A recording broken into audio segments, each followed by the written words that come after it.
وتلك الأمثال نضربها للناس وما يعقلها إلا العالمون.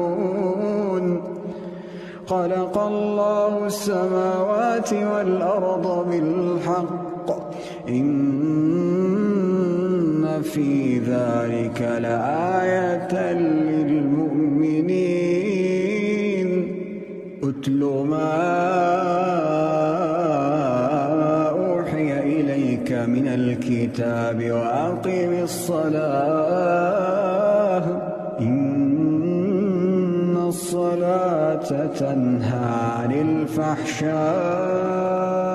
والمنكر ولذكر الله أكبر والله يعلم ما تصنعون.